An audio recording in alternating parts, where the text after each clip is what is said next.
Hi, everybody. It's Talk to Me Tuesdays. It's your girl, Anja, and today I'm with an incredible, extraordinary performer. He has dazzled crowds in theme parks and entertained people internationally. He's also taken his career field to new heights as assistant tour manager and director.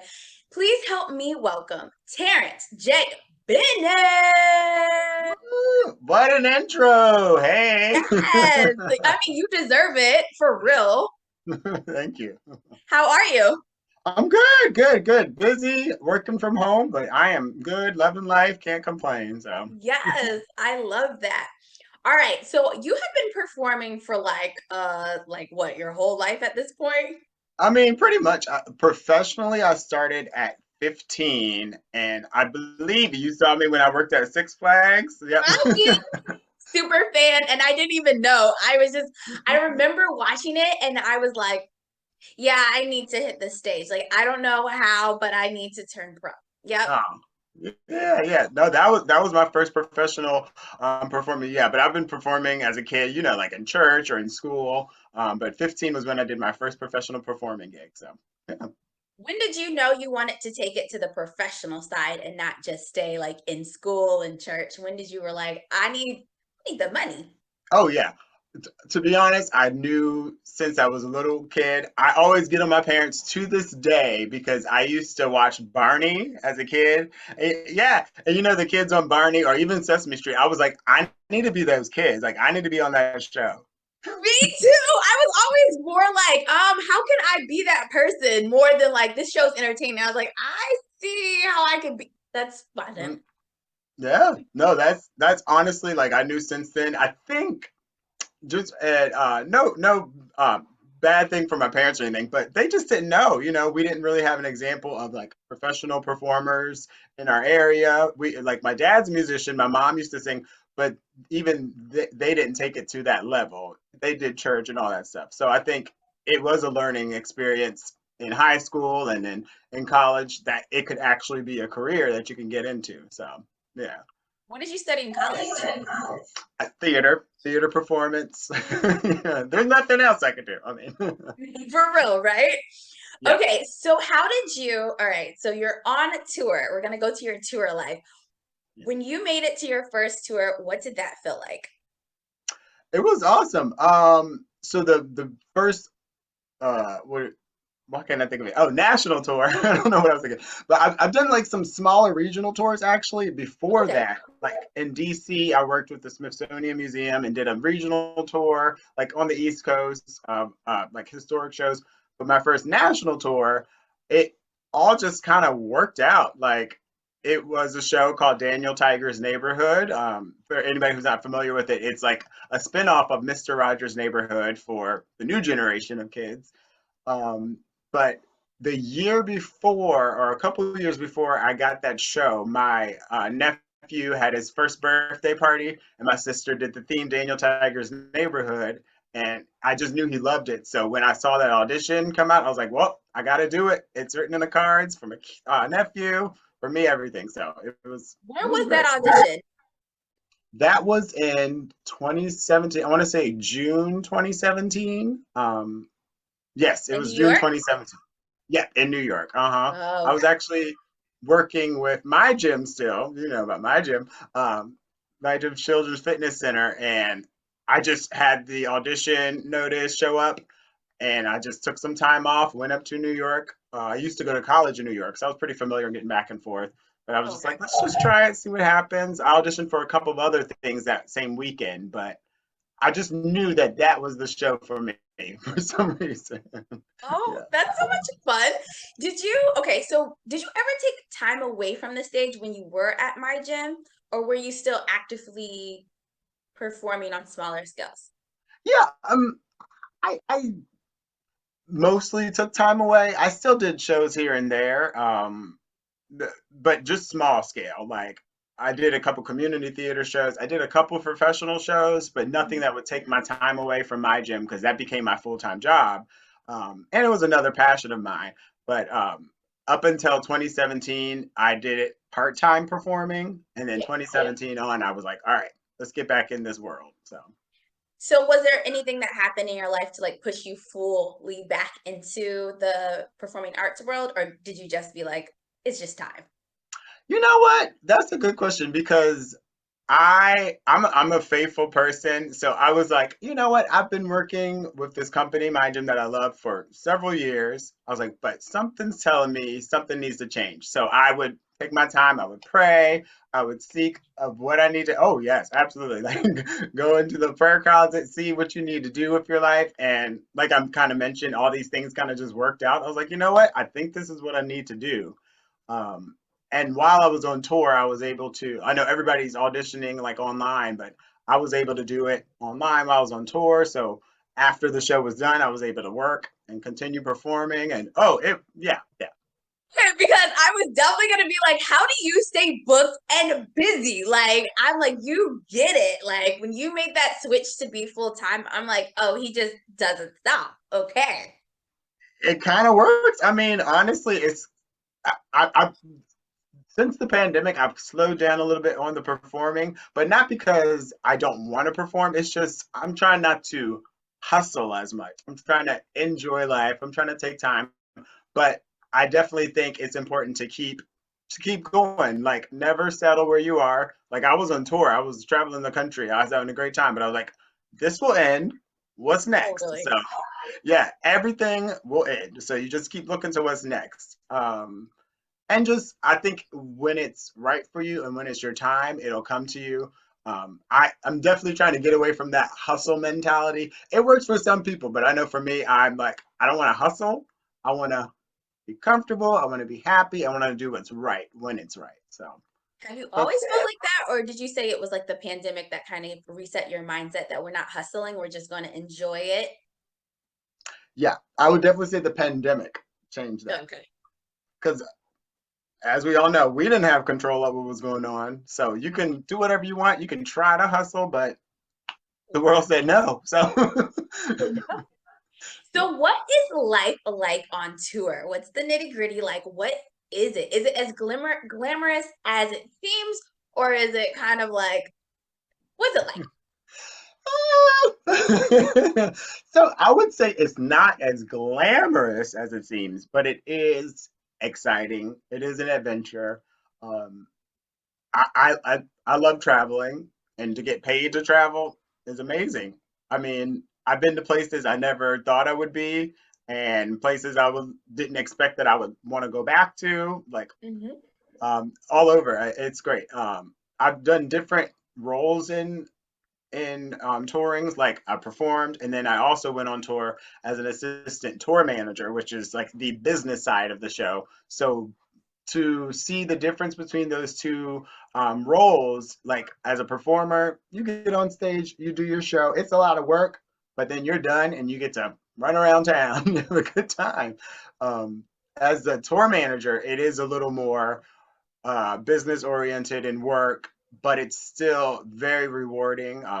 You get to see all aspects of the show, of the business, of theater, and I appreciate both those roles. But touring, yeah, it can be exhausting. So I'll say when you kind of changed to from performer to tour manager, that. Hmm. did you ever kind of low key be like, I wish I could just be on stage? Because I feel like that would be hard as a performer, like no longer being able to touch the stage in that way. How was that? Oh, absolutely. That was something I've always like right after that tour where I was assistant tour manager, I jumped into a show because I was like, I gotta get back on stage, you know? So that never leaves you. You definitely, if you're a performer, period. Okay. Whether you've been on stage yesterday or 20 years ago, I think. Um, but again, I did appreciate it because I know part of the reason why I was placed as a tour manager because the company knew that I could see the business side through the eyes of a performer. So whereas a lot of tour managers or people on that side of the table, they probably have never been performers. They just do business or technical stuff. I was able to see both sides of the table. So I think it was eye opening, it was rewarding, but I wanted to get back on stage. So I love that because it's so honest, right? oh yeah. Oh yeah. So, were you, as a tour manager, was part of your job cleaning the show, making sure it was like a consistent, or is that somebody else's job? That was somebody else's job. Okay. I so I did do tour managing, but I also did associate directing for a show as well. So So what is so is that the same as assistant director, or is that something else? close. Okay. So I think it comes down more to the creative process of it. So in a show, you have your director who they're totally in control of all the creative process. They set the show, this is what it is. The assistant director has some say in that creative process and they maintain that show. The associate director, they get the book, this is what it is, keep it clean and make sure it's set. The particular show I did as associate director was Daniel Tiger's Neighborhood. It was a year where I wasn't performing in it, so I knew the show very well. I worked with the director for 2 years already, so she could trust. Yeah, exactly. She could trust that I could take her vision and her show and make it work for the road because she couldn't be there. So I had to take over for 2 weeks. I had to keep the show running, making sure it's going out the way she wants it to, the way the business, the brand wants it to. So So for that job, you didn't have to tour with the show. You were just there for like a good 2 weeks to set it and that stuff. that's correct. Yeah, yeah. I didn't go out with them. Mhm. So I feel like that position is like really cool because you do get to, be in another position, but you're also not touring with them. So I feel like in my head, I'm like, I think I would like to do something like that because then I wouldn't miss the stage so much while I'm watching. Yeah. Does that make sense? Oh yeah, yeah. And I feel like everybody should, especially performers, should have that experience of doing some form of like directing or even being a choreographer or something where you're not fully involved in the show, but you know that you had a big part in what's going out on the road or whatnot. It's like I said, it's still very rewarding. You may not be taking the bows every night, but you know that hey, I helped get those bows for them, or something like that. Yeah. So what advice would you have for a performer that's like, what if like wondering about other aspects of the business and how to break into that? Because I feel like that could get a little tricky. And Yeah. so, what's your advice? Yeah, that's a good question. Even to this day, like I kind of mentioned, I work from home. I'm working with the company, a production company. We book touring shows, we do celebrity type shows, um, just different type shows like that that we send out. I'm actually working as a marketing coordinator for that. So I know my world just kind of keeps going and it's all over the place. So just being open to anything that may come your way. If you're a great dancer in a show, somebody may say, "Hey, can you choreograph a show for me?" I say, "Do it." Even if you've never choreographed in your life, do it.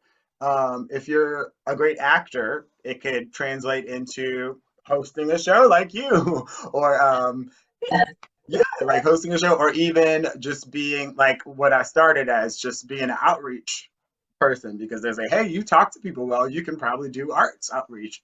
So just being open, like knowing your skills on stage can translate into other aspects of entertainment or whatnot. So So, what kind of performer are you? Are you a dancer? Are you actor? Are you a singer? Like comedian? What do you do? I like to say I do it all. True. No, I mean honestly, I do. I usually in the shows I'm in, I'm usually cast as a singer dancer. Um, as I get older, I think people see that I have some more acting chops in me, which I like to put out there a lot more. But yeah, mostly most of my resume and career will show that I'm a dancer or singer. But yeah, I think I can do it all. So too. I would agree with that. I would agree. How did your training help you prepare, how, like your college training, prepare you for your real life professional Mm, performing life? yeah. Uh, so I went to Marymount Manhattan College in New York City, Upper East Side. Great school. When I was there, it was more of a liberal arts program. So and it was also kind of create your own path type program. Uh, Oh, in a sense, like you picked your major, you picked your minor, and you took the classes and skills, but they also, uh, you're in New York City. So literally the city was my campus. If I wanted to go to dance classes, I could do that. If I wanted to take extra voice lessons, I could do that. So it's kind of like you have to figure out what you want to do and make it happen. I know there's some schools that are very strict with the conservatory or the path you go on, which is great for some people. I think it was good for me to be open because to this day, like I'm still able to say, oh, I want to do this and this and this. So I think it was a good foundation of theater overall, not just being on the stage, but just theater overall. Okay, I like that. So just being in the city for you was like inspiring and helped you even believe that it was possible and things like that. Oh, absolutely, yes. Yeah, and just seeing all, especially in New York, you got all kinds of performance, not just theater. You got Broadway, which is awesome, but you got smaller cabaret shows. You got drag shows. I mean, I don't want to do drag, but I loved it. Like, seeing all these things, and now my eyes were open to dance, experimental theater, even children's theater, which I love doing and being a part of. So, yes, it's very inspirational. What was your I made it moment? Hmm. I don't even know if I've had that moment yet. Oh, it's still coming. That's exciting. I think it's still coming, and I think that's healthy and good. I definitely have a lot of things I'm proud of that I've done, and that I feel like could call me successful. But I feel like that I made it moment is still coming. It can Okay, still I happen. like Let's that. manifest that. All the manifestations and visualizations, like do you ever visualize you like being, well, actually you talked about it earlier how you knew that tour, what is his name, Tiger the Daniel the Tiger. Daniel Tiger. Yeah, close. You actually like saw yourself there, like you said, like you already knew, you felt that it was yours. So Yeah. I think I still visualize some things. I'm not sure where it is yet. And then usually when those things happen, you just know. So I don't know if I just know right now, but I do know that something's coming. So I'm holding out for it. I'm gonna let it happen when it happens. I'm here for it.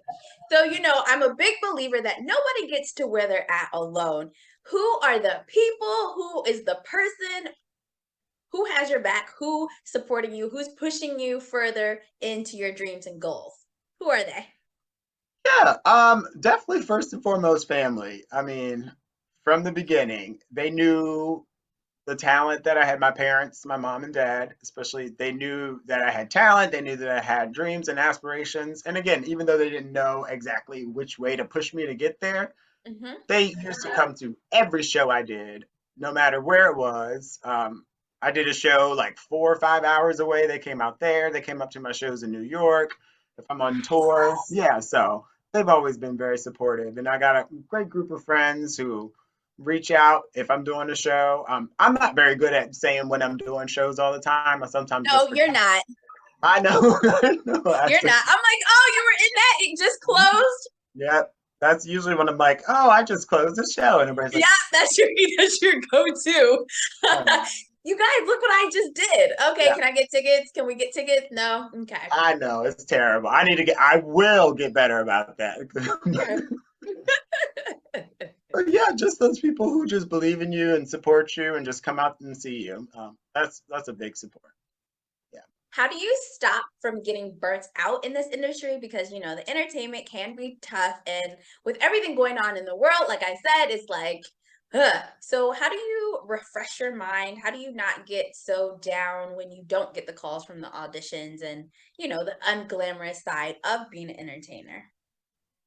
Yeah, no, that's a very good question. I think it kind of goes back to when I was talking about like hustling. I'm slowing down with the hustle because you won't get every show that you audition for. You won't get everything that you audition for. And that's a learning that's something you have to learn. It takes a long time for some people. Others, it's like whatever. Like you don't necessarily want to just brush things off like, oh well, I didn't get it, blah blah blah. You do want to keep moving forward, but you want to take time to do other things. Like you are a performer, but that's not your life. Um, like a doctor is a doctor when they're in the hospital, but when they go home, they're not a doctor. So you got to be able to let things go.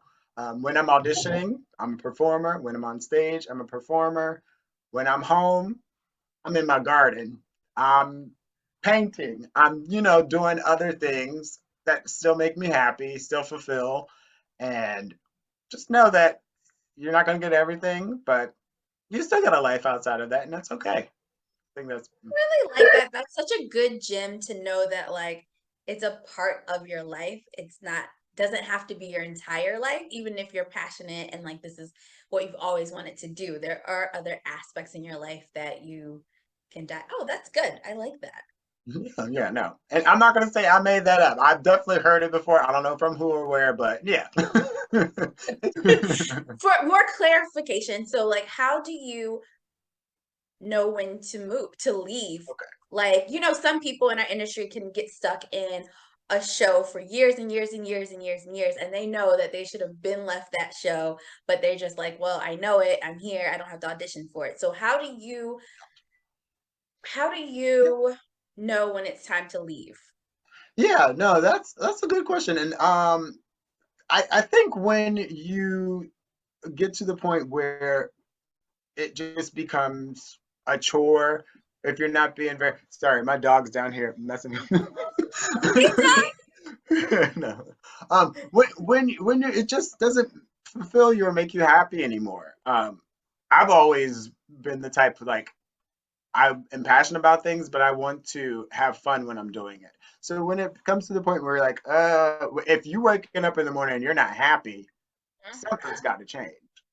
Maybe Yes. it's your attitude, maybe whatever it is, but something should change to make sure you're still happy, to make sure you are excited about what you're doing, all those things. So I feel like when you feel like you're just not happy, Mhm. then that's the time. Yeah, I agree. I feel like you always kind of know. Yeah, Yeah, yeah, but it's that action part, right? yeah, And believing yeah. in your gut that is like time to really move on. Right, right. All right, all right. So you've given so many life gems that I think are good for me. So I know somebody listening, it's good for them as well. Would you like to just say anything in general? Would you like to add 2 cents, last words of wisdom for these people? Anything. Words of wisdom. Oh my. Yes. I mean, you're just so smart out here. You be getting it. You're booked and busy. You lived an incredible life this far. You have so much to go. So, words of wisdom. It could be about performing or just life in general. Sure. I guess you're never done. Always just keep trying to impress yourself. It's not Mhm. about other people. It's not about what they consider success. It's like what can you do to improve yourself personally and professionally. And I think the two should uh, coincide. It shouldn't just be I'm a professional and the top of my game at this, but my life is like this. I think they should definitely balance each other out. You should be as successful and as happy as possible. So whatever you got to do to get there, do it. You got one life to live. Be happy. Be a success for yourself. Impress yourself. That's what I think. I love that. I love that. I love that. I think balance is everything. And you just wrap this up so well. Do you want them to follow you anywhere on social media or anything like that? Sure, you can follow me. Like again, I said I need to get better on social media and all this, so I will. So right now, mostly on Instagram. I'm gonna get better on posting there. Join TikTok. We'll see if I get on there better. But it's just my name, Terrence J Bennett, on all social platforms. YouTube as well. I'm working on that too. So, Ooh, what's your YouTube channel about? oh, just me performing little snips, clips I'm here here and for there, it. and I'm trying to do a little more series just showcasing what I do. So Well, you're incredible. So we, like always, we put all the information down there so you guys can totally check him out.